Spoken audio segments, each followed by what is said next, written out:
The pot roast was perfect that Sunday. I remember that. Rosemary and carrots, steam rising off the platter, snow tapping gentle against the kitchen window. Maddie was chattering about some science project, circuits, magnets, something I could actually help with, and Diane had set a nice table. 38 years of marriage, and I still felt grateful for moments like this. Warm kitchen, my grandson's laughter, the smell of home. Then Maddie looked up from his plate, fork halfway to his mouth, and asked the question that would split my life clean in two. Is Mom's sleepover friend eating with us tonight? The table went silent. My knife stopped mid-cut through the roast. Diane's face drained white, then flushed red, then settled into something hard I'd never seen before. I kept my voice gentle for the boy. What friend, buddy? But I already knew. Deep down, I already knew. Maddie didn't understand why the question was wrong. He just kept explaining. Innocent as Sunday morning. You know, Grandpa. The man who comes over when you go to VFW on Thursdays.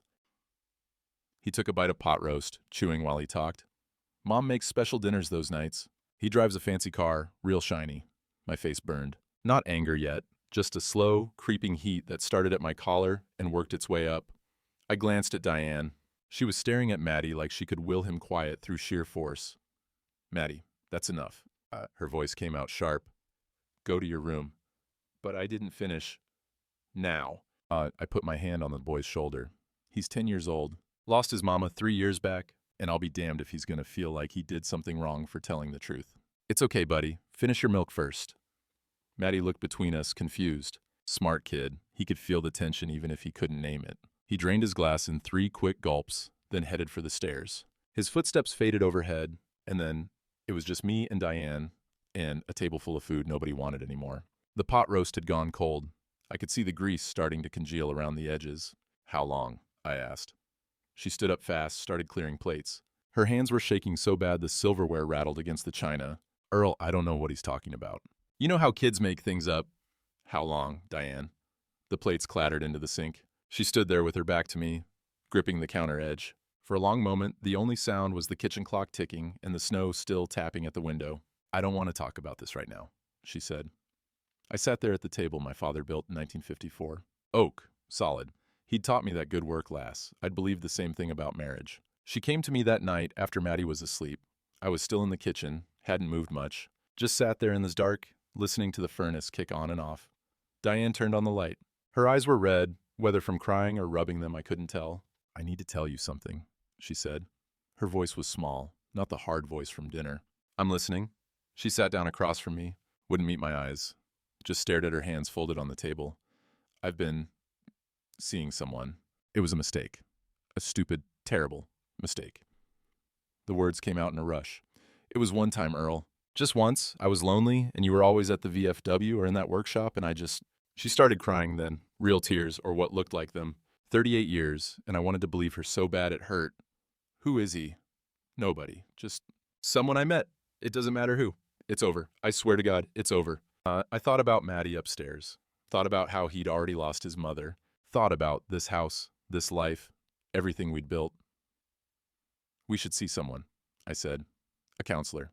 Talk this through. Her head snapped up. You mean you'd be willing to try? 38 years, Diane.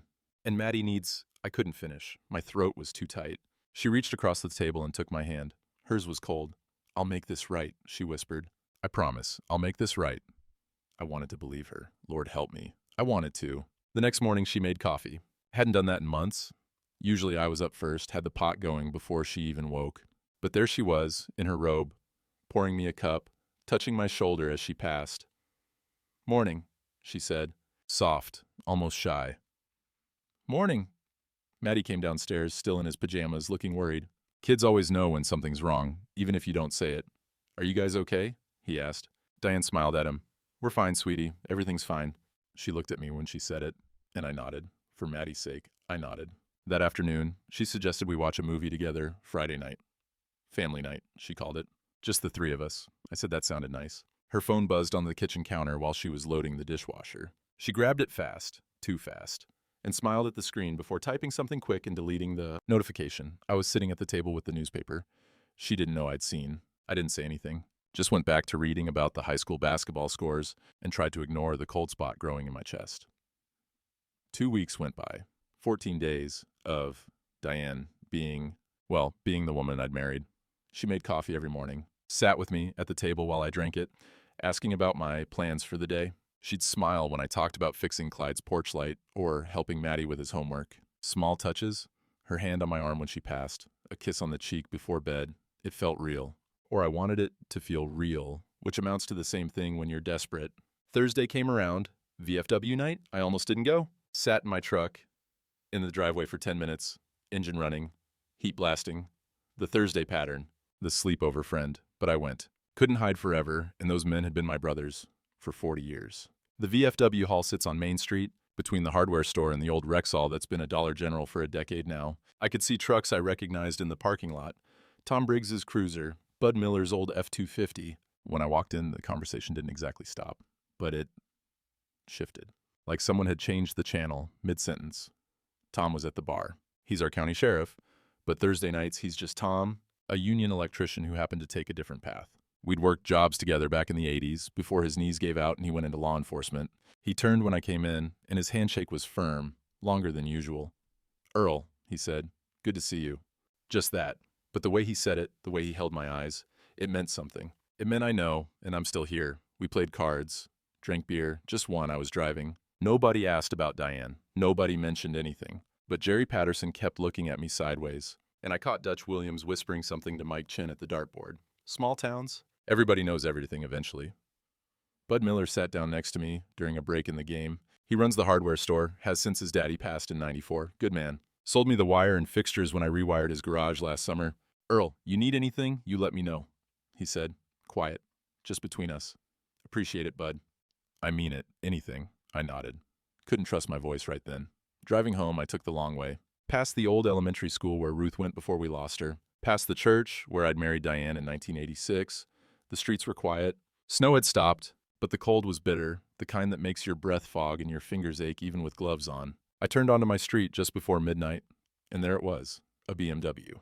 Dark blue or black, hard to tell under the streetlights. Parked at Clyde's curb, but close enough to my house that it gave me pause. Engine running, exhaust puffing white in the cold air. I slowed down. The car pulled out before I could get close, drove past me going the other direction. I caught the license plate in my headlights. Out of county, vanity plate, advocate, advocate. The words stuck with me as I pulled into my driveway. Diane was in bed already, the bedroom light off. I sat in my truck for a while, engine ticking as it cooled, and thought about shiny cars and Thursday nights and how Maddie had said fancy car, real shiny.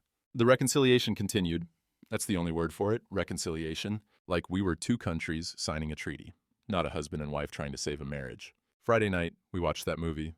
Some romantic comedy Diane picked. Maddie fell asleep halfway through, sprawled across the couch with his head on my shoulder. Diane held my hand. Her thumb traced circles on my palm, the way she used to do when we were young. Sunday, we went to church. Methodist, same pew we'd sat in for 30 years. Diane took my arm walking in. People smiled. The Hendersons waved. Pastor Mike mentioned supporting our neighbors through trials during his sermon, and I wondered if he knew, if everyone knew. But we looked normal. We looked like Earl and Diane Hutchins, married 38 years, raising their grandson together, still going strong. That week, she started asking about estate planning, just casual mentions over dinner or while we watched the news. We should make sure everything's in order, just in case. We're not getting any younger. Made sense. We were in our 60s. Maddie was only 10, responsible thing to do. "I've been talking to a lawyer friend," she said one night, "about setting things up properly. Trusts, beneficiaries, that kind of thing." "That's good," I said. "Smart," she smiled. "Just want to make sure Maddie's taken care of. And you, if something happens to me." I should have asked more questions. Should have wondered why she was suddenly so concerned with legal paperwork. But I was too busy being grateful she was still here, still trying. The coffee ritual continued. The hand-holding, the small kisses, she'd hum while doing dishes, something she hadn't done in years. Asked about my day, about the guys at VFW, about what Maddie was learning in school. It felt like healing. Like we'd hit a rough patch and we're coming out the other side. I was a fool. Wednesday evening, 2 weeks and 2 days after Maddie's question. I was making dinner, nothing fancy, just spaghetti and meatballs. Maddie was at the kitchen table. Homework spread out in front of him. "Grandpa, can I use the iPad?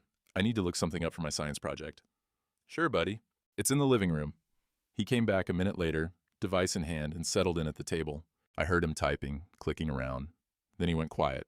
I glanced over.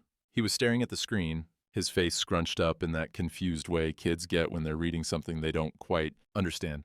Grandpa? His voice was small. Why is Mom texting about you? The wooden spoon I was holding clattered against the pot, sauce splattered on the stovetop. What? There's messages about you. She's talking to someone named Kevin H. My stomach dropped like I'd missed a step in the dark. I wiped my hands on a dish towel and walked over, trying to keep my breathing steady. Let me see, buddy. He handed me the iPad. The screen showed a message thread. Diane hadn't logged out. And right there, in a preview bubble at the top, Kevin H. I miss you. Thursday can't come soon enough. Timestamp, this morning, 10:47 a.m., while she was making my coffee and asking about my plans for the day. Maddie, go get ready for bed, okay? Brush your teeth.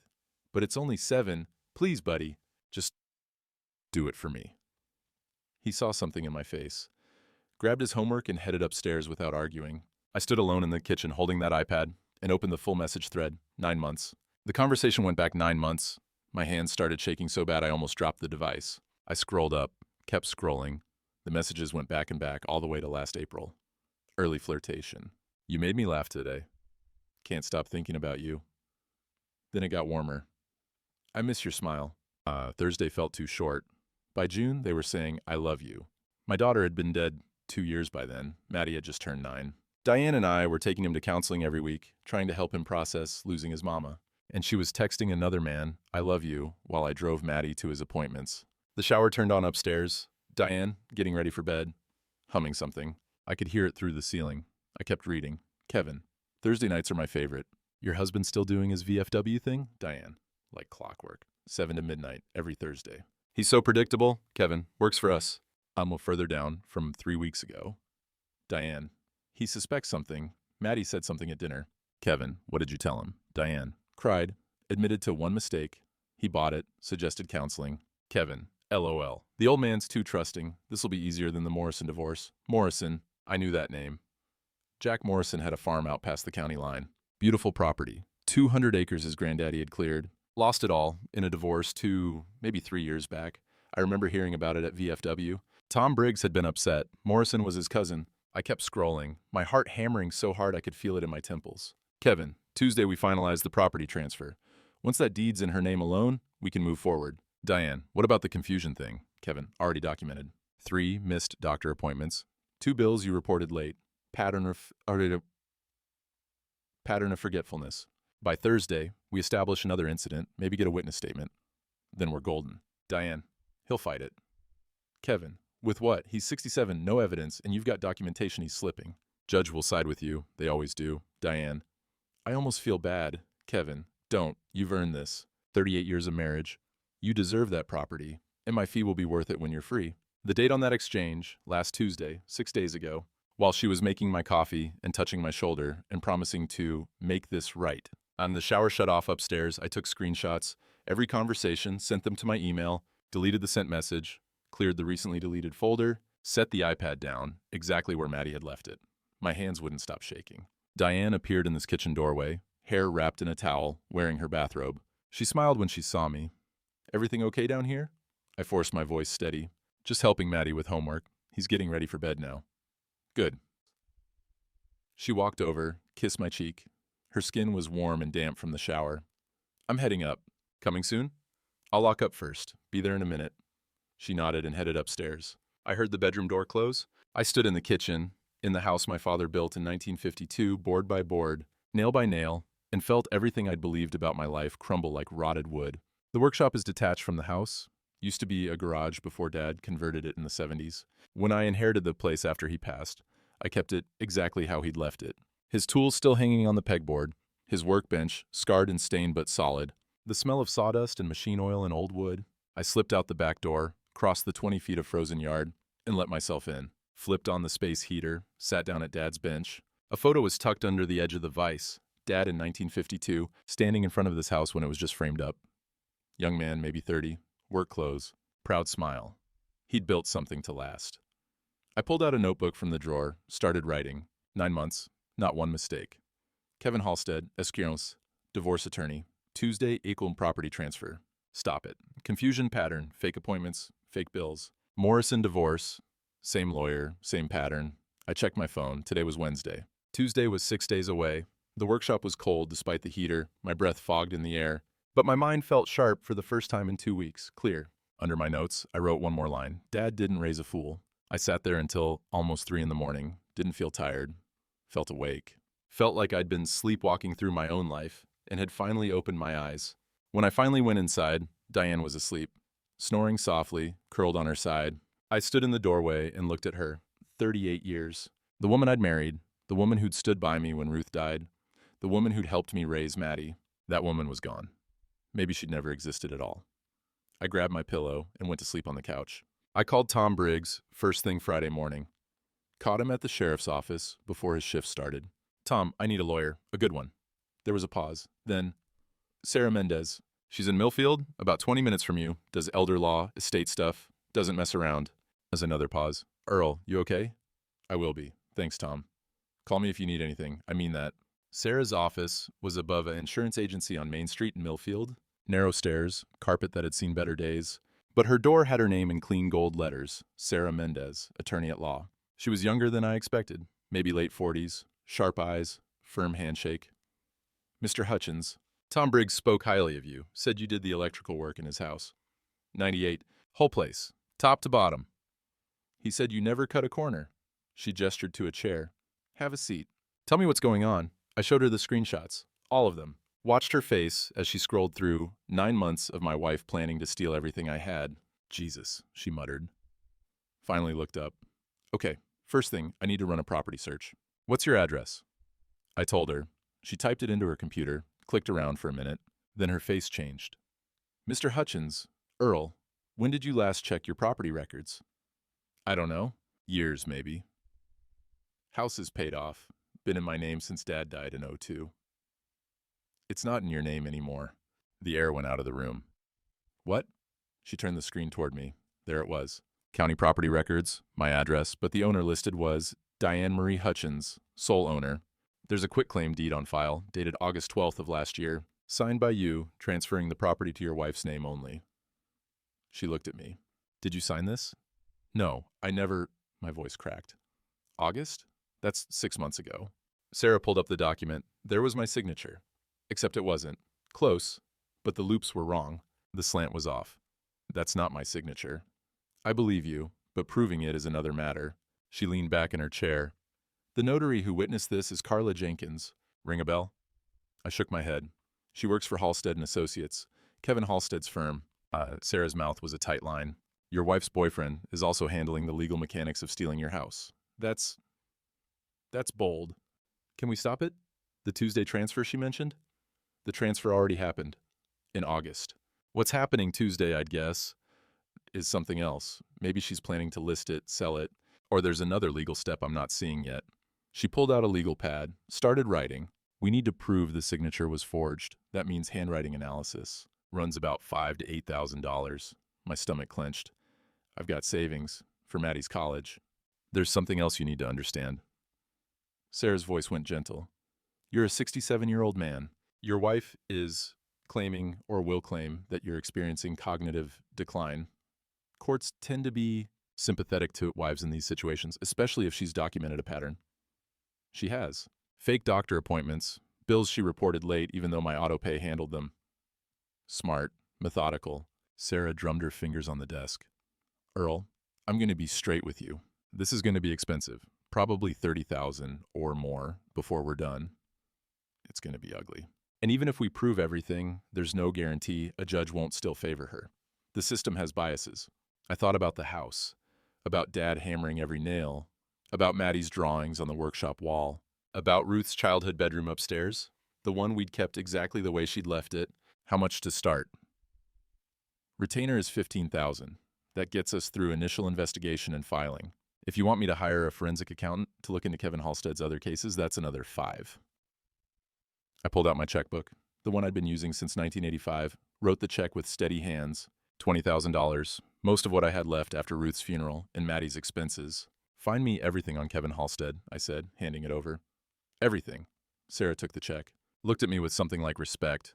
I'll start today. Earl, even if we win, this is going to hurt. 38 years is going to end ugly. It already ended, I said. I'm just making sure the truth comes out. I went to the grocery store on the way home. Needed to think, needed to move. The fluorescent lights hummed overhead. That sound that gets into your bones. Picked up bread, milk, eggs, normal things. I was in the produce section when I heard them. Two women in the next aisle over. Didn't see them, just heard their voices. Poor Earl Hutchins. That was Gladys Patterson. I'd know that voice anywhere. Wife's got a boyfriend, and he's so senile he didn't notice for months. I heard he wanders, forgets where he is. The other voice. Gladys's friend, maybe. Sad at his age. My mother was the same way before we put her in a home. My face burned. My ears burned. Every part of me wanted to march around that aisle and tell them exactly how wrong they were, but I didn't, because that's what Diane wanted. A scene. Evidence of instability. I paid for my groceries, kept my head down, walked to my truck like a man who had nothing to prove. Bud Miller caught me in the parking lot. He'd seen me through his hardware store window, came jogging over. "Earl, hold up." I stopped. Couldn't trust my voice yet. "Ignore the hens," Bud said. "I know you. You wired my garage last summer. Best work I've ever seen. Sharp as a tack." "Thanks, Bud. I mean it." He looked at me hard. "You need anything. Testimony, someone to vouch for you. Anything. You let me know." I nodded. Still couldn't speak. He clapped my shoulder and headed back to his store. I sat in my truck and realized something. The lies were spreading. Diane's fake appointments, her manufactured evidence, it was feeding the gossip mill, creating a public narrative of my incompetence before any legal fight even started. She was thorough. I'd give her that. My phone rang. Sarah Mendez. "Earl, I found something. Can you come back to the office?" On my way. 20 minutes later, I was back in her office. She had papers spread across her desk. I did a preliminary search on Kevin Halstead's case history, divorce cases specifically, and she pointed to 3 folders. Morrison, 2019, Chen, 2020, Williams, 2001. Jack Morrison lost his farm. He did, and in every case, the pattern is identical to yours. Elderly husband, property transferred into wife's name before divorce filing, claims of cognitive decline, rapid settlement, and Kevin Halstead walking away with 40% of the settlement as his legal fee. She did the math on her calculator. Morrison, $340,000. Chen, $180,000. Williams, $290,000. That's $810,000 in fees over 3 years. He's done this before. He's perfected it. This isn't romance, Earl. This is a business model. Sarah leaned forward. If we can prove the pattern, prove he initiated contact with these wives, coach them through the same playbook, this becomes more than your divorce. This becomes fraud, elder exploitation, criminal charges. Hope flickered in my chest. Small, fragile, but there. "Oh, what do we do?" "I'm going to hire a forensic accountant. Robert Chen, it's his uncle who lost the dry cleaning business. He's got a personal stake in this." She started typing. "We're going to need statements from Morrison, Chen, and Williams. Documentation. Timeline. Everything. How much time do we have?" "Until Tuesday? 4 days." "But Earl, even if we can't stop whatever's happening Tuesday, we can build a case that destroys Kevin Halstead's career and gets your property back." "Do it." Sarah nodded, started making calls. I sat there and thought about patterns, about predators who found a system that worked and kept using it.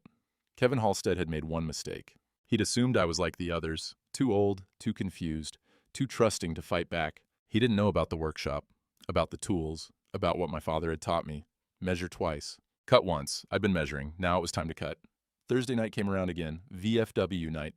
I told Diane I was going, same as always. Watched her face light up just a little when I said it, that small smile she tried to hide. I drove to the VFW, parked in the lot, sat there for 20 minutes, watching the guys go in. Tom waved from the door, gestured for me to come inside. I waved back, started the engine, drove home, parked down the street where Diane couldn't see the truck from the house. Walked through the Hendersons' backyard, crossed into mine from the side, let myself into the workshop. If Kevin was coming tonight, I wanted to know, wanted to see with my own eyes. The workshop was cold. I turned on the space heater, but kept the lights off. Sat at Dad's workbench in the dark, just the orange glow from the heater and the moonlight through the window. It was 7:30. If the pattern held, Kevin would show up around 7:15. Maybe I'd missed him already. But at 7:45, headlights swept across the workshop wall. I moved to the small window, staying in shadow. The BMW pulled into my driveway, vanity plate, Advo T8. Kevin Halstead stepped out. Even from 50 feet away, I could see he was the kind of man who spent money on looking good. Nice coat, dress shoes on a Thursday night, hairstyle just so. He walked to my front door like he owned the place. Diane opened it before he could knock. I saw her silhouette in the doorway, saw her reach for him. The door closed. I sat back down at the workbench. My father's hammer was hanging on the pegboard. I took it down, held it. The handle was smooth from 60 years of use. Dad's hands had worn those grooves. My hands fit them now. What was I doing? Sitting in a freezing workshop while another man walked into my house, kissed my wife, probably sat at my table, eating food bought with my money. I could storm in there, make a scene, throw him out. But that's what they wanted, wasn't it? Evidence of instability. An outburst. Witnesses to my confusion and anger issues. So I sat, and I waited, and I thought about just letting it all go. Sign the papers, take my tools, find an apartment somewhere. Let Diane have the house, let Kevin have his fee, let them both have what they wanted. See Maddie on weekends, start over at 67. My daughter's face flashed in my mind. Ruth, at 5 years old, running through this yard, playing in the workshop while I fixed a toaster or rewired a lamp. She'd hand me tools, getting the names wrong. Here's the spinny thing, Daddy. And I'd laugh and show her the right way. She was gone, buried up at Pleasant Grove Cemetery. And now they wanted to take her house too. The place where she'd grown up, where her son was growing up. I set the hammer down, looked at my hands, calloused, scarred. Competent hands that had wired 1,000 houses, fixed 10,000 things. These weren't the hands of a confused old man. The house lights were on. I could see shapes moving past the kitchen window. Hear voices, faint through the wall the workshop shared with the house, then clear. They'd moved to the kitchen. The wall was thin there, just siding and insulation between the workshop and my own damn kitchen. Kevin's voice carried, young, confident. Tuesday the deed's final. Once the waiting period's done, it's ironclad. Thursday we move to phase 2, which is what? Diane's voice. I'd know it anywhere. We establish one more incident. Confusion, wandering, whatever. Get a witness. Then Friday, I file the paperwork. By the following week, he's served. He'll fight it. Kevin laughed. Actually laughed. With what? Sarah Mendez is decent, but she's not magic. Your husband's 67, you've got 6 months of documentation, and I've got 3 previous cases with the same pattern. Judge Hendricks always sides with the wife in these situations. Always. There was a pause. The sound of a refrigerator opening, a beer can cracking. You sure he doesn't suspect? Diane asked. Baby, the man still goes to VFW every Thursday like clockwork. He bought your crying act completely. Hell, you told me he suggested couples counseling. Another laugh. He's easier than Morrison, and that farmer fought for 6 months. Morrison lost his farm. Morrison lost everything. And we'll do the same here. That property's worth at least $340. My fee's 40% of settlement. You walk away with $200,000 in freedom. Everybody wins. Except Earl. Earl had 38 years of you. Now it's your turn. I heard the sound of kissing. Of them moving closer together. In my kitchen. At my table, probably. The table my father built. My hands clenched into fists. Every muscle in my body wanted to crash through that wall, drag Kevin Halstead out by his collar, show him what happens when you come into another man's house. But I didn't move. Because they'd just confessed everything. The timeline, the pattern, the judge they were counting on. If only I'd had a way to record it. I should go, Kevin said. Can't stay too late. Old man gets back around midnight, right? Like clockwork. Jesus, he really is predictable. And more sounds. The front door opening. Kevin's voice, distant now. See you Tuesday. Courthouse at 2. I'll be there. The door closed. The BMW started up, drove away. The kitchen light stayed on for a while. I heard Diane moving around, humming something. Dishes in the sink. The TV turning on in the living room. Then the light went off. She was heading to bed. I sat in the dark workshop, my father's hammer in my hands, and felt something crack open inside my chest. Not anger anymore, not even hurt, just cold, clear certainty. They'd made a mistake. They'd gotten comfortable. Arrogant. And I had 4 days. I don't know how long I sat there. Long enough for my legs to go numb. Long enough for the space heater to cycle off and the cold to seep into my bones. There was a sound outside. Footsteps on gravel. I tensed. Kevin coming back? A knock on the workshop door. Soft. Hesitant. Earl? Clyde's voice. I stood up, joints creaking, and opened the door. My neighbor stood there in his coat and boots, breath fogging in the freezing air. He was holding something, a manila folder. I saw his car, Clyde said. His voice shook. BMW. I've been seeing it for months. Clyde, it's almost 3 in the morning. I know, and I'm sorry, Earl. I should have told you months ago. Betty would have told you. She'd have marched right over the first time she saw it. His eyes were wet. I'm a coward. But I can't do it anymore. I got something to show you. He held out the folder. I took it, opened it. Photos. Dozens of them. The BMW in my driveway. Time-stamped. Dated. Every Thursday for the last 8 months. 47 photos total. Clyde had written the number on the inside cover. I started taking them after Betty died, he said. Didn't know what else to do with myself. Just watched, documented, figured maybe someday it'd matter. I looked at my neighbor, 71 years old, arthritic hands that probably hurt like hell in this cold, standing in my driveway at 3 a.m. because he couldn't live with silence anymore. It matters, Clyde. It matters a hell of a lot. He nodded, started to cry. Betty always said evil thrives when good men do nothing. I did nothing for 8 months. I'm sorry, Earl. I'm so damn sorry. I put my hand on his shoulder. You're here now. That's what counts. We stood there in the freezing night, two old men who'd finally found their spine. You know Tom Briggs? I asked. Sheriff Tom? Sure. We're going to need him. And anyone else you know who Kevin Halstead screwed over. I looked at the photos again. Documentation. Evidence. Truth in black and white. You said Morrison lost his farm? Jack Morrison. Kevin handled his wife's divorce. Jack lost 200 acres his granddaddy cleared. Who else? The Chin family. Dry cleaning business. And Williams, had rental properties. 3 cases. Same pattern. Same lawyer. Clyde, I need you to do something for me. Carefully. Quietly. Anything. Find out everything you can about those cases. Names, dates, what they lost. I need it by Monday. Monday's only 4 days? I know. He looked at me. Really looked at me. Then nodded. I'll get you names by Sunday night. Thank you. He turned to go, then stopped. Earl, Betty kept a bottle of bourbon. Anniversary present I never got to give her. Been sitting in my cabinet for 18 months. He paused. When this is over, we should open it. When this is over, I agreed. He walked back across the yard to his house. I watched him go, then looked at the folder in my hands. 47 pieces of evidence. Tuesday was in 4 days. I went into the workshop and started planning. Friday morning, Sarah called before I'd finished my first cup of coffee. Earl, the forensic accountant found something. Can you come in this afternoon? I'll be there at 2. Diane was still asleep. I left a note on the counter, running errands, back this afternoon, and drove to Millfield. Sarah's office felt different this time, more alive. She had papers spread across every surface, sticky notes on the wall, a whiteboard covered in names and dates. Robert Chen worked through the night, she said, gesturing to a man in his early 50s sitting at the conference table. He had the tired eyes of someone who'd been staring at spreadsheets for too long, but there was energy in his posture, purpose. Mr. Hutchins, he stood, shook my hand. His grip was firm. My uncle lost his business to Kevin Halstead in 2010. I've been waiting 3 years for a chance like this. Sarah pushed a folder across the table to me. 3 cases. Morrison, Chin, Williams. The pattern is unmistakable. I opened it. She'd created a chart, 3 columns, 1 for each case. Morrison, 2019. Farm transferred to wife 6 months before divorce filing. Cognitive decline, documented by 3 missed medical appointments. Wife's attorney, Kevin Halstead. Settlement, $340,000. Kevin's fee, 40%. Farm sold to developers within a year. Chen, 2020. Dry cleaning business transferred to wife 8 months before filing. Documented confusion about finances. Wife's attorney, Kevin Halstead. Settlement, under $80,000. Kevin's fee, 40%. Business closed within 6 months. Williams, 2021. Rental properties transferred to wife 7 months before filing. Claims of inability to manage properties.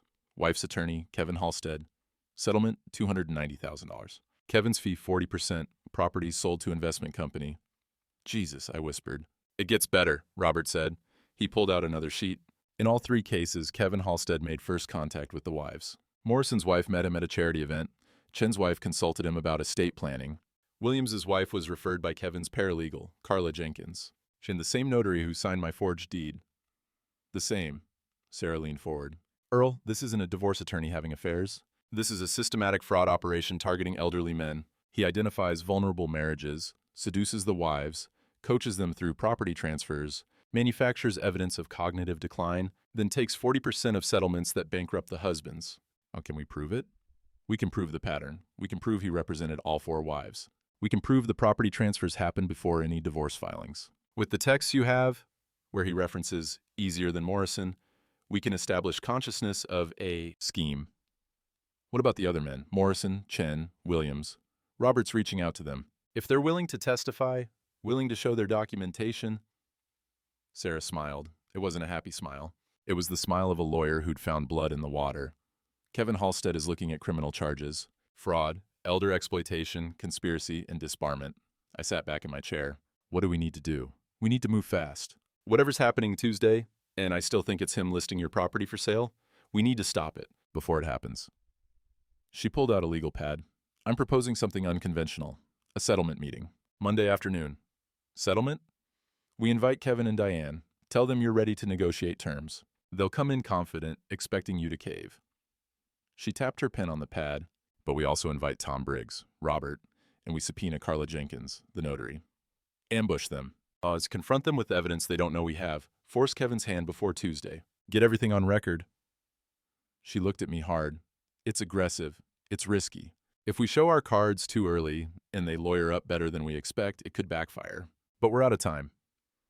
I thought about my father's workshop rule. Measure twice, cut once. How much measuring have we done? Enough, Sarah said. We've got the texts, the photos, the pattern. 3 victims willing to testify. A notary we can pressure into confession. Then let's cut. I was home by 4. Diane was in the kitchen making dinner. Something smelled good. Pot roast again, like she was trying to recreate that Sunday before everything broke. Hey, she said, smiling. Where'd you run off to? Had some errands, needed to think. Everything okay? I looked at her, really looked at her. 38 years. I could see the girl I'd married in 1986, still there, in the shape of her face, the way she tilted her head. But that girl was gone. Maybe she'd never existed. Yeah, I said, everything's fine. She kissed my cheek. Dinner in 20 minutes. Maddie has a friend coming over. Is that okay?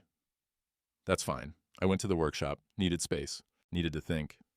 Clyde knocked on the door around 6. He had a notebook, pages covered in his careful handwriting. Got what you asked for, he said. We sat at the workbench. He'd found names, phone numbers, addresses. Jack Morrison was still in the county, living in a rented farmhouse. Robert Chen, the accountant's uncle, ran a small tax prep business now. Marcus Williams had moved 2 counties over, but Clyde had tracked down a number. How'd you get all this? Small towns, Clyde shrugged. Asked around, carefully. People remember those cases. Everyone felt bad for those men. Thank you. There's something else. Clyde flipped to the back of the notebook. Carla Jenkins, the notary. Her sister goes to our church. I heard from someone who heard from someone that Carla's been real upset lately. Crying at work. Talking about quitting. Guilty conscience. Maybe. Or maybe she knows what she did was wrong and she's scared. I thought about that. A young woman, probably in her 20s, working for a man like Kevin Halstead, pressured into breaking the law, living with that weight. If we can get her to flip, she could testify he made her backdate the deed, coerced her. Clyde nodded. Might be she's looking for a way out. Sarah's subpoenaing her for Monday. That soon? We're out of time. Whatever Kevin's got planned for Tuesday, we need to stop it. Clyde was quiet for a moment. Then, Earl, what if this doesn't work? What if the judge sides with Diane anyway? What if... Then I lose the house. But at least I'll know I fought. I looked at the walls of the workshop, my father's tools, Ruth's drawing still taped up in the corner. I can't control what judges do, but I can control whether I go down quiet or loud. Betty would have liked you, Clyde said softly. Would have said you got spine. Betty sounds like she was quite a woman. She was. He stood up, groaning as his knees cracked. I should get back. You need anything, you holler. After he left, I sat alone in the workshop. Made a list of everything we had. 9 months of text messages. 47 photos from Clyde, forged quitclaim deed, 3 previous victims, with identical patterns. Kevin's own words. Easier than Morrison. A notary who might break under pressure. A forensic accountant with a personal grudge. A sheriff who remembered what happened to his cousin. It was a hell of a case. But we needed one more thing. We needed Kevin to walk into that room on Monday, completely confident, completely unsuspecting, which meant I had to keep playing the confused old man for 3 more days. Saturday morning, Diane suggested we go out for breakfast. Just the 2 of us. Maddie can sleep in. We went to the diner on Main Street, the one with the red vinyl booths and coffee that's always a little too strong. We used to come here every Saturday when Ruth was alive. Family tradition. Diane ordered pancakes. Kept touching my hand across the table, talking about maybe taking a trip once everything settled down. Maybe Florida, somewhere warm. I smiled, nodded, played the part. When the check came, I paid, left a good tip. Walking to the truck, Diane took my arm.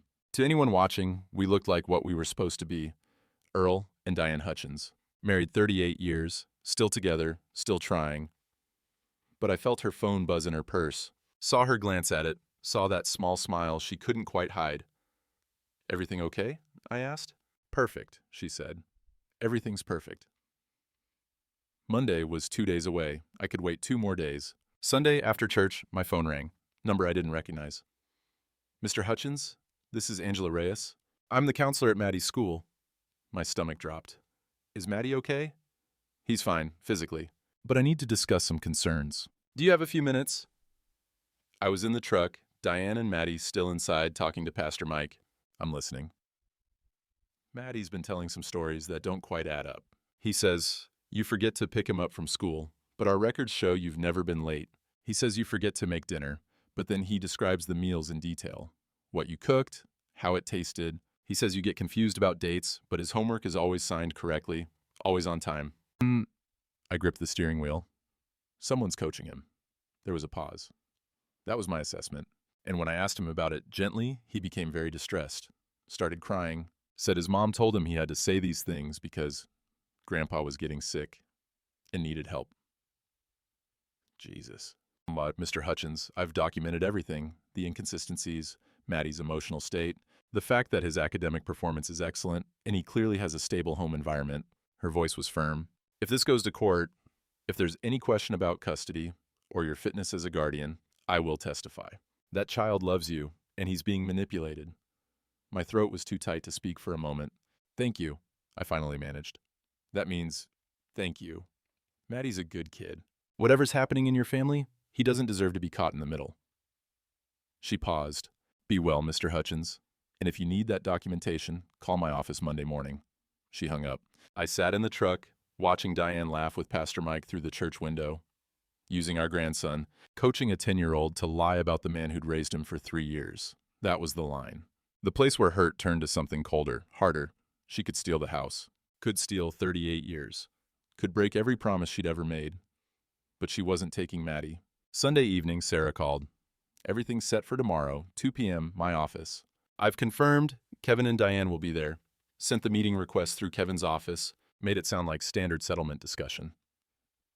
They think I'm folding. They think you're going to sign over the retirement accounts and walk away quietly. Kevin's probably already calculating his fee. I heard papers rustling.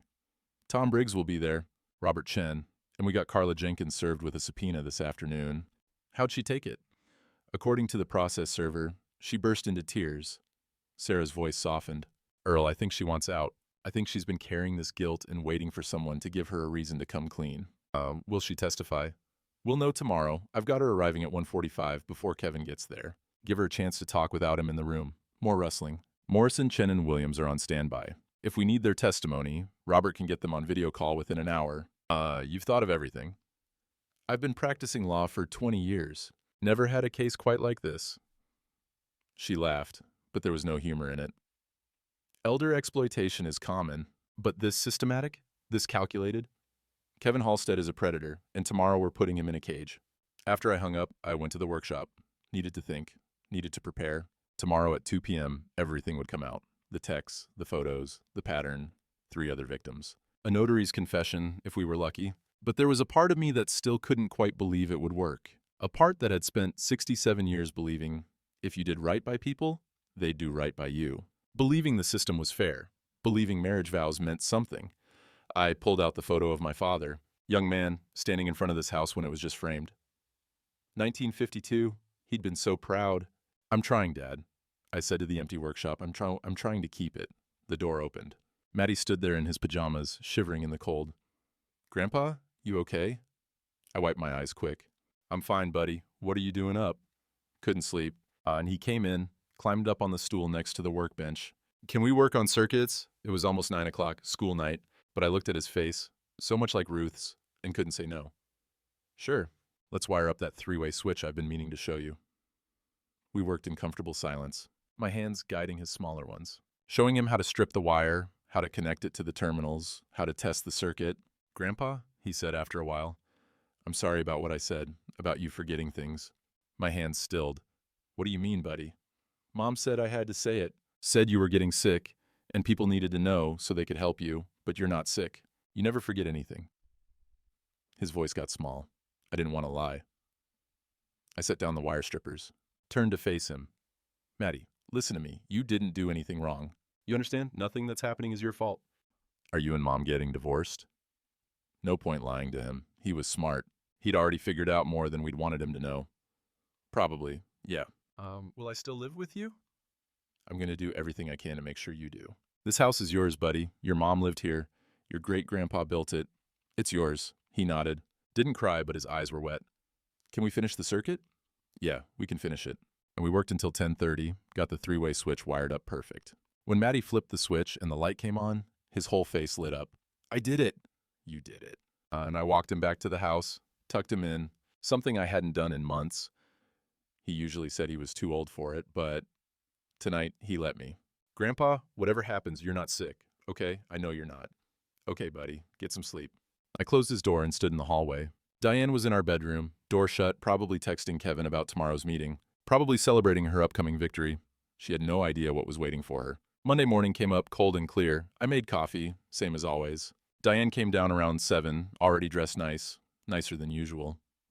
You're up early, I said. Got errands. Might be out this afternoon. She poured herself coffee. You have plans? Got a meeting at 2, that lawyer, remember, settlement discussion. She smiled. Tried to hide it, but couldn't quite manage. That's good, Earl. That's really good. I think talking things through is the right call. Me too. She kissed my cheek on her way out. Left the house around 8. I watched through the window as she drove away. Then I got dressed. Put on my good shirt, the blue one Ruth had bought me for Christmas 5 years ago. Polished my shoes. Looked at myself in the mirror. 67 years old. Calloused hands, gray hair. Face that showed every one of those years. But the eyes looking back at me weren't confused. Weren't weak. They were clear, sharp, ready. I grabbed my truck keys and headed for Millfield. Sarah's office at 1:30. Give us time to prepare, time to make sure every piece was in place. At 1:45, Carla Jenkins arrived. I saw her through Sarah's window. Young woman, maybe 28, eyes red from crying. She had a lawyer with her. That was good. Meant she was taking this seriously. At 1:50, Tom Briggs showed up in uniform. He nodded at me. All business, all sheriff. At 1:55, Robert Chen arrived with his laptop and 3 thick folders. At 2:00, Sarah looked at me. You ready? I thought about my father building this house, about Ruth growing up in it, about Maddie learning circuits in the workshop. I'm ready. At 2:03, I heard footsteps on the stairs. Expensive shoes on old carpet. Sarah opened her office door. Kevin Halstead walked in first. Expensive suit, Rolex catching the light, that confident smile of a man who thought he'd already won. Diane followed. She saw me sitting there and smiled too. Sympathetic, like she felt sorry for me. Then Kevin saw Tom Briggs in his sheriff's uniform. His smile faltered. What's this about? He asked. Sarah closed the door. Have a seat, counselor, she said. We need to talk. Kevin recovered quick. That confident smile came back, slick as oil. Sheriff Briggs, didn't expect to see you at a settlement meeting. He set his briefcase on the conference table, popped it open. Though I suppose it's good to have law enforcement witness these things. Make sure everything's above board. Tom didn't smile back, just nodded. That's exactly why I'm here, son. Diane sat down next to Kevin, wouldn't look at me. Her hands were shaking, though. She knew something was wrong. Kevin pulled out papers, slid them across to Sarah. Standard settlement agreement. Mr. Hutchins keeps the retirement accounts. Mrs. Hutchins retains the property. Clean split. We can have this signed today and move forward with divorce proceedings next week. And before we discuss settlement, Sarah said, I'd like to introduce some other parties. She gestured to Robert Chen. This is Robert Chen, forensic accountant. Kevin's jaw tightened just a fraction. I don't see why we need... And this is Carla Jenkins. Sarah opened the door. The young woman who'd been waiting in the outer office came in, her lawyer beside her. I believe you know Ms. Jenkins. She's your paralegal. Kevin's face went white. Carla, what are you doing here? She's here to tell the truth, Sarah said. I don't know what kind of circus you're running, Ms. Mendez, but my client and I are leaving. Kevin stood up, grabbed his briefcase. Sit down, Kevin. Tom's voice was quiet, but it had that quality, that sheriff quality, that made it a command, not a suggestion. Kevin stayed standing. You have no authority here. This is a private civil matter. Fraud is criminal. So is elder exploitation. So is conspiracy to commit forgery. Tom pulled out a notebook. Now you can sit down and listen, or you can leave, and I'll have a warrant sworn out within the hour. Your choice. Kevin sat down. Sarah nodded to Robert. Mr. Chen, would you share what you found? Robert opened his laptop, pulled up a spreadsheet on the screen, turned it so everyone could see. 3 cases. Morrison 2019, Chen, my uncle, 2020, Williams 2021, and he pointed to each row. In every case, an elderly husband. Property transferred to the wife's name months before divorce filing, claims of cognitive decline, and in every case, Kevin Halstead is the wife's attorney walking away with 40% of the settlement, and he did the math on screen. $810,000 in fees over 3 years. That's not illegal, Kevin said. His voice had lost some of that smoothness. Those were legitimate cases, legitimate fees. Legitimate? Robert's voice shook with anger. My uncle lost his business, his life's work, because you seduced his wife and coached her through stealing it. That's defamation. It's pattern. Sarah laid out 3 folders. Morrison, Chen, Williams, and now Hutchins. Same playbook every time. You make contact with the wife, build a relationship, convince her to transfer property, manufacture evidence of the husband's incompetence, file for divorce, take your cut. And she opened another folder, my text messages, printed out, highlighted. The old man's too trusting. This'll be easier than the Morrison divorce. Sarah read it slowly. Those are your words, Mr. Halstead. From your text conversation with Mrs. Hutchins. Diane made a small sound. Kevin shot her a look that could have stripped paint. How did you get those texts? Kevin's lawyer voice was back, but there was panic underneath. Those are private communications. Found on a shared device, Sarah said. Perfectly legal discovery. Tom leaned forward. Kevin, you remember Jack Morrison? That was my cousin. Lost 200 acres his granddaddy cleared in the 1930s. I watched him break when that farm got sold to developers. I'm sorry for your cousin's loss, but you handled his wife's divorce, took 40%. That sound familiar? Kevin's Rolex caught the light as he reached for his briefcase again. This is harassment. This is Ms. Jenkins, Sarah said gently. Would you like to tell us about the quitclaim deed? Carla was crying already. Her lawyer put a hand on her shoulder, nodded. He made me do it, she whispered. The deed. Hutchins' signature. Kevin brought it to me in August, said Mr. Hutchins had signed it, but forgot to get it notarized. Asked if I could backdate the notarization to make it official. And did you? Sarah asked. Yes. Carla's voice broke. I needed the job. I'm still paying off student loans. Kevin said it was just a technicality, that Mr. Hutchins had really signed it. But I looked at other documents with Mr. Hutchins' signature, and they didn't match. I knew, and I did it anyway. She looked at me for the first time. I'm so sorry, Mr. Hutchins. I was scared of losing my job, and I did something terrible. Carla, don't say another word, Kevin snapped. You need your own attorney. She has one, the lawyer next to Carla said. And in exchange for her testimony, we're negotiating immunity from prosecution. Kevin's face was red now. You can't prove anything. This is all circumstantial. We have the texts, Sarah said. We have the forged deed. We have Ms. Jenkins' testimony about coercion. We have 3 previous victims willing to testify to the pattern. And we have this. She pulled out Clyde's folder, spread the photos across the table. 47 images of Kevin's BMW in my driveway. Every Thursday for 8 months. Time-stamped, dated. My neighbor's been documenting your visits since last April, I said. It was the first time I'd spoken. 47 Thursdays, while I was at VFW, while you were in my house. Diane stood up fast. Her chair scraped against the floor. I need to leave.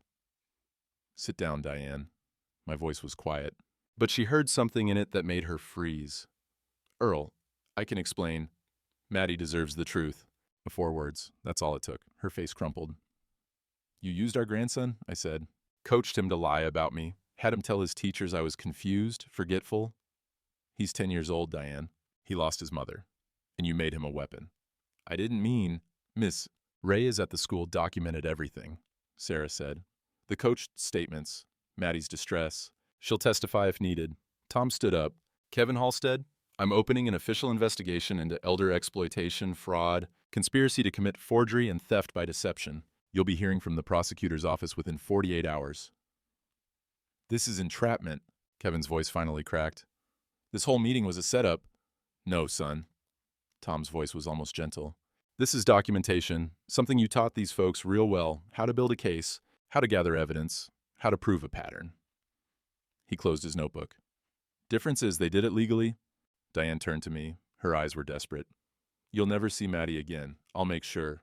I'll tell the judge. You'll tell the judge what? I kept my voice level. That you coached a 10-year-old to lie? That you conspired to steal his inheritance? That you forged documents and committed fraud? I shook my head. The judge will see those texts, Diane. The ones where you and Kevin joke about how trusting I am, how easy this is, how much money you'll make. Her mouth opened, closed. Nothing came out. Kevin grabbed his briefcase, stood up. My client and I are leaving. Any further communication goes through. Your client is going to need a new attorney, Sarah said. Conflict of interest. You can't represent someone you conspired with to commit fraud. And Tom stepped in front of the door, not blocking it exactly, just standing there. Don't leave the county, Kevin. You'll be served soon enough. Kevin pushed past him. Diane followed, stumbling. I watched them go, heard Kevin's expensive shoes hammering down the stairs, heard Diane crying. The door closed. The room was quiet except for Carla still crying softly. Sarah put her hand on my shoulder. You did it, Earl. I exhaled. Felt like I'd been holding my breath for weeks. What happens now? Now? Tom sat back down. Criminal investigation. Kevin's probably going to be disbarred. Diane's going to need a real attorney. And you're going to get your house back. And Maddie? With that school documentation? With evidence she coached him to lie? Tom shook his head. Judge isn't going to give her unsupervised custody. Not for a long while. Robert Chin closed his laptop. My uncle wants to thank you, Morrison and Williams too. You might have just given them grounds to reopen their cases. I looked at all of them. Sarah, who'd worked the weekend building this case. Robert, who'd dug through files all night for his uncle's sake. Tom, who'd put on his uniform and stood up for family. Carla, who'd found the courage to tell the truth even though it cost her a job. Thank you, I said. All of you. We're not done yet, Sarah said. But the hard part's over. Rest is just paperwork. I stood up. My legs felt shaky. Tom steadied me. You all right? Yeah, I nodded. Yeah, I'm all right. And for the first time in weeks, it was true. April came in soft. The kind of spring that makes you forget how brutal winter was. I stood on the courthouse steps with Sarah holding a folder of papers. Final divorce decree. Property deed back into my name. Retirement account split 50-50, which was fair, actually. 38 years, she'd earned half of that. Kevin's disbarment hearing is scheduled for May 15th, Sarah said. Criminal trial won't start until fall, but the prosecutor's confident. With Carla's testimony and the pattern evidence, he's looking at real prison time. And Diane? Moved to Columbus with her sister. She'll have supervised visitation with Maddie until the court evaluates her fitness. Given that she coached him to lie, Sarah shrugged. Could be a year or more before she gets unsupervised time. I looked out at the spring morning. Tulips were blooming in the courthouse flower beds. My father had planted tulips every year, said they reminded him that winter always ended. Morrison, Chen, and Williams are filing civil suits, Sarah continued, using our case as precedent. They might actually get some of their money back. Good. Oh, and I'm not charging you for the final work. She held up a hand when I started to protest. Watching Kevin Halstead's face when we laid out that evidence, that was payment enough. I've been practicing law for 20 years. That was the most satisfying 2 hours of my career. I shook her hand. Thank you, Sarah, for everything. Thank you for fighting back. Most men in your position would have just signed the papers and walked away. She smiled. Your father would be proud. The town was different now, or maybe I was different. Bud saw me at the hardware store on Saturday, called out loud enough for everyone to hear. Earl, you still available for electrical work? Got a buddy needs his garage rewired. And at church on Sunday, Pastor Mike mentioned the courage to stand for truth in his sermon. Looked right at me when he said it. The grocery store was the real test. I was in produce when I heard them, Gladys Patterson and her friend. Same aisle, where they'd gossiped about me 2 months ago. I braced myself.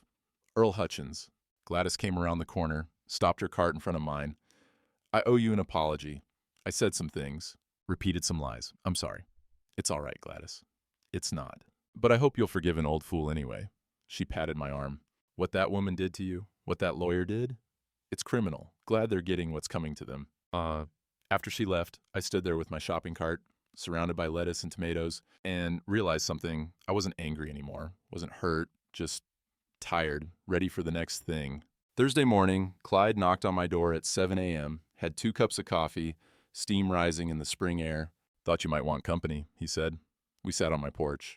Didn't talk much. Didn't need to. Just 2 old men drinking coffee, watching the neighborhood wake up. Betty would have liked this ending, Clyde said finally. Justice, truth winning out. The good guys getting somewhere for once? The good guys didn't do it alone? No. He smiled. No, we didn't. He came by most mornings after that. Coffee and silence and friendship. Simple things, but they mattered. Saturday afternoon, Maddie was waiting when I got home from the hardware store. Grandpa, can we work on circuits today? Absolutely. The workshop felt different now. Lighter, maybe. Or maybe I just felt lighter. We worked on a three-way switch, same one we'd started back in January. Maddie's hands were more confident now. Knew which tool to grab before I asked. Knew how to strip the wire, how to connect the terminals. There. He twisted the last wire nut tight. Can I test it? Go ahead. He flipped the switch. The light came on. His whole face lit up with it. I did it. You did. We cleaned up the tools together, put everything back where it belonged. Dad's workshop rule. A place for everything. Everything in its place. Maddie sat on the stool, watching me hang the wire strippers on their hook. Grandpa? His voice was quiet. Why do people lie? I stopped, turned to look at him. 10 years old, Ruth's eyes looking back at me, waiting for an answer that mattered. I pulled up the other stool, sat down facing him. People lie because they're scared, buddy. Maddie's forehead scrunched up. Scared of what? Different things. Scared they're not enough. Scared of being alone. Scared of truth, what it might cost them, what it might show them about themselves. I looked around the workshop, tools hanging in their places. The smell of sawdust and old wood and machine oil. My father's presence still here in every corner. Your mom lied because she was scared of getting older, of being invisible, of 38 years, not meaning anything. That lawyer lied because he was scared nobody would respect him unless he had money and a fancy car. I put my hand on Maddie's shoulder. Fear makes people do terrible things. Are you scared, Grandpa? Sometimes, but you and me, we don't have to be scared anymore. We got this house, we got each other, we got honest work to do. Through the workshop window, I could see the tulips blooming by the porch. Dad's original bulbs still coming up every spring after all these years. Some things lasted, some things endured. Can you teach me more circuits next week? Every Saturday, long as you want to learn. He hugged me then, quick and fierce, then scrambled off the stool and headed for the house, probably to tell me about some friend's birthday party or a project at school. I sat alone in the workshop for a while, heard spring rain starting up soft on the metal roof, heard Maddie's laughter from the house, smelled fresh-cut grass from someone's lawn. The house stood solid behind me, my name on the deed, my father's work preserved, my grandson's future secured. Some things Kevin and Diane couldn't steal, this workshop, these tools, these moments of teaching and learning and growing. This love that ran deeper than blood, stronger than lies. Life wasn't about just surviving anymore. It was about truly living again, one honest circuit at a time.